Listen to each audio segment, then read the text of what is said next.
Right now, more than 2 trillion in crypto wealth is locked behind some sort of cryptography. Bitcoin, Ethereum, Solana, bridges, wallets, layer 2s, perp venues like Hyperliquid. Every private key, every validator key, every multisig is effectively secured by mass that a single breakthrough in quantum computing can rip open. And here is the part almost nobody wants to say out loud. You don't need a perfect multi-qubit science fiction machine to start stealing. You just need to start with enough quantum power to quietly break the first few keys. That is tens of billions of dollars potentially gone before anyone can even prove there was a quantum computer. So today we're going to quantify the risk and then talk about what a post-quantum world can actually look like. I'm Dariia, here's Parthh, welcome to the control loop. So Parthh, let's start with the numbers that should make everybody uncomfortable. As of mid-year, crypto's total market cap has floating around 2.5 trillion. So that's about half of that is Bitcoin, Ethereum is about 400 billion, then the rest of all the other layer ones, layer twos, DeFi, and hundreds of billions more scattered.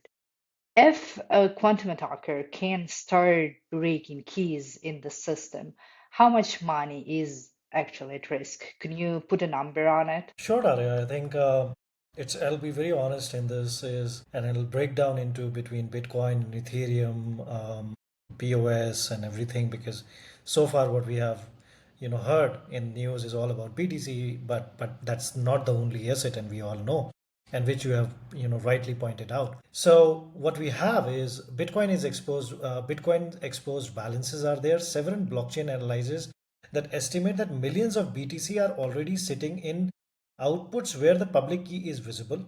So the old pay to pub key outputs and reused addresses and UTXOs that have been spent once, they are visible and people know these things. So even if you take into a conservative band, say 2 to 4 million of BTC at, say the price is anything between 60,000, let's say 60,000 for now, it roughly means 120 to 240 billion dollars that is sitting behind the signatures that Shore's algorithm is designed to break. So you do not have to break all of the Bitcoin. If you can selectively drain even 10% of those exposed coins, you are already talking about 12 to 24 billion of loss just on BTC. Let's come over to Ethereum, POS validators and DeFi TVL. Ethereum market cap somewhere around 350 to 450 billion dollar ranges. Almost all of that is controlled by CEC. Both are the blast radius for cryptographically relevant quantum computers. On the top of that, the DeFi total volume logged that is hovering around somewhere around 100 to 130 billion dollars. Assume a quantum attack that can break a tiny fraction of the largest validator keys and the DeFi multisigs, say 5 to 10% of ETH plus the DeFi under direct key control, you are immediately looking at 20 to 40 billion of directly stealable on-chain value. Let's come on to the alt L1s, which is Solana and their friends. Solana alone has traded tens of billions in market cap. Right now, it's somewhere around 80 to 100 billion dollar market cap. Add Avalanche, Sui, Aptos, and all the newest L1s that you easily see a number which is much beyond somewhere around 150 billion to 200 in the aggregate value secured by the elliptic curve signature that Shore's algorithm is explicitly targeting the cross-chain bridges and the perp venues. Something which is so famous right now is perp venues. The volume that a perp venue does within 1 year is somewhere close to $14 trillion in a year and $1.2 trillion per month.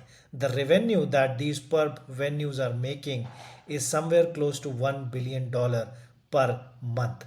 This is huge. So it's important to understand the implications of quantum on these particular venues as well. So the cross-chain bridges have historically held billions and trillions of billions of dollars. Basically, even with classical hacks, the bridges have already lost over, $2 billion across Ronin, Wormhole, Poly Network, Harmony, and etc. Now imagine a quantum attacker who can simply steal the bridge multisig keys. Instead of exploiting smart contract bugs, they can easily drain 50 to 60 billion dollars from the bridges alone, which is absolutely realistic. Perp venues like Hyperliquid or any chain on-chain order book DEX rely on the same signature primitives, that is for hot wallets, for insurance funds and governance. If you sum all these things up, the plausible first wave quantum attacker is not going to go after all of crypto. They are going after the fattest and the easiest keys. This is something which is missing in the podcast and the articles that are floating around. A realistic first year damage band is somewhere around 800 billion to 150 billion on direct theft, plus hundreds of billions in market destructions as the confidence collapses. So, what I'm trying to say is that we are talking about the losses on same order of magnitude as the subprime CDO wipeouts of that trigger 2008. Many of you know, many this CDO term will bring smiles on many of your faces, but that is the kind of magnitude that we are looking at currently. So whatever happens and is going to happen within the coming years is something which is very relevant, that the chains, bridges, and perp venues and everything for that matter has to be quantum proof. The need is here and now. It is not 10 years after now. It is not 15 years from now. The need is here and now. Yeah, I absolutely agree with you, Parthh. We have been hearing a lot of like pieces of news and articles that Bitcoin this, Bitcoin that. Like Bitcoin is just half the value of crypto. Everything else is also at stake, and you don't need a quantum computer that can reliably break any keys thrown at it. If you even have a smaller one that can start working on a Satoshi's wallet, that even single key broken just crushes everything like a house of cards. But we have also heard a lot of people comforting themselves with, oh, quantum is like 20 years away. It was 20 years away 20 years ago. It's still 20 years away. It has never come. But what are actually the leading researchers saying about it? Is there progress or is it still a fairy tale? Sure, Larry. I think it's high time for us to understand that the news and podcast and everything that is going in this world today is everything is not right. There is a lot of fake things. There's a lot of fake news that is going around. So it's very critical to understand that who are the people relevant and what actions are being taken, so that people can make their own judgments today. So I'll give you certain facts, and I would request the users and the listeners to kind of make their own judgment on this. So Scott Aronson, Daria, is not a crypto influencer. He's one of the top theoretical computer scientists in quantum computing. Recently, he wrote that given the current staggering rate of hardware progress, he now thinks that it is a live possibility that we will have a fault tolerant quantum computer running Shor's algorithm before the next US presidential election. So, what he's trying to say, that is not a prediction but explicitly we might get a cryptographically relevant quantum before 2028. Now, layer that against the official timelines. US government through NIST and NSA CNSA 2.0 suit had set a hard deadline of 2035 for the federal systems to migrate to post-quantum cryptography. They are not spending billions and rewriting standards because they think that it is going to happen 100 years from now. They are treating it as a 5-year race.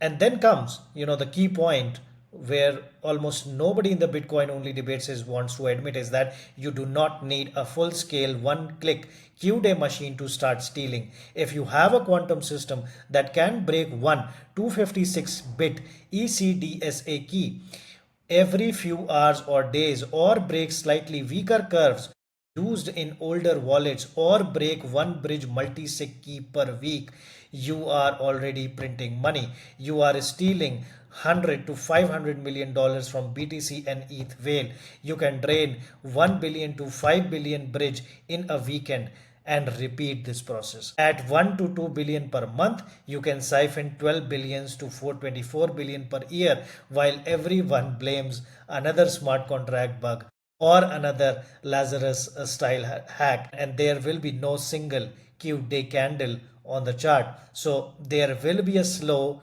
deniable quantum rug pull. Yeah, this is going to come slowly, slowly first, and then all at once. Right now, still, most of the public debate is will quantum kill Bitcoin? And it's understandable because in the public eye, crypto equals Bitcoin. So if Bitcoin goes down, all of the crypto goes down. But Bitcoin technically is just one piece of it. What are like exactly the parts of the tech that are used in Bitcoin, in Ethereum, in other layer twos that are vulnerable specifically to like quantum? What is there in the rest of the stack? This is a very, very good question, Daria, and I respect this question because it has been so left out that nobody is talking about these things. And people who are trading, say, hyperliquid DeFi or degens, who call themselves that, they clearly understand that a large chunk of their platform and their token and their wealth is coming from Ethereums and related L2s and Solanas and alt L1s, perp venues, centralized venues, cross-chain bridges. Everybody knows the importance of these. So now I would love to explain you what happens with Ethereum first. So every account on Ethereum is an ECDSA key pair. Every roll-up sequencer, every validator, every governance multi-sig is an ECDSA or a BLS key. You are not just risking $400 billion of ETH, you are risking tens of millions, that billions that is sitting more on the DeFi, TVL, on the L2 governance tokens, on the stablecoin collateral. So it's going to be, again, when I'm talking about these, please think about CD, because we have not just made crypto restricted to one token, but we have created layers of synthetic services on that, staking, restaking, and all that. So you have to think on those lines. Solana and all the other alt L1s. Solana uses ED25519, also within the reach of generalized short style attacks. Add all the newer L1s and you are easily crossing 200 billion value of worth of losses. A quantum attacker who can selectively break validator keys can effectively control the consensus, censor the transactions, or double spend the critical apps. Coming over to perp venues, centralized venues, even if your venue is off chain but crypto native like some perp CXs, your cold and hot wallets are still on those curves. This is something that people are not understanding. They think CXs like Binance and Bybit, they are outside crypto, so we are not going to be impacted by quantum, but that is not the case because your cold wallets, your hot wallets still are sitting on these curves. A single breach of the centralized exchange cold wallet could be a multi-billion dollar loss. We have already seen the classical hacks on this scale. Now coming over to the fourth, cross-chain bridges. Bridges concentrate risk. A handful of keys often control billions of logged assets, and we already have 2 billion plus in classical bridge hacks. We have already seen. Quantum turns that into a key theft problem instead of find a bug problem. Wallets and custody. There are millions of non-custodial wallet, any wallet where the public key has been revealed on chain, and this is something, a problem that blockchain has, of the problem of transparency. Every address or public key is visible, right? And if even 1% of those wallet hold more than 100K and are drained silently, you are instantly talking about tens of billions in retail losses. When you are adding everything, Bitcoin vulnerable slice is somewhere around 200 billion to 300, Ethereum DeFi plus L2s on Ethereum another 100 to 200 billions, and alt L1s and bridges and CXS cold wallets and plus perps again 100 to 150 billion more. So the partial target quantum machine only needs to go after the top few thousand keys to create a 200 to 300 billion of potential first wave damage. And none of this counts the second order collapse, which is once the news is out, there is stablecoin depegging, on chain credit markets clogging, miners, validators forced to shut down, listed crypto companies losing tens of billions in equity value because of the DATs, and none of this counts this second order collapse area. The collapse I'm talking about that comes after these things happen in the market. First, stablecoin depegging, on chain credit markets clogging, miners and validators forced to shut down, listed crypto companies losing billions, tens of hundreds of billions dollars that they have put in DATs in the equity market. So these are like crazy numbers.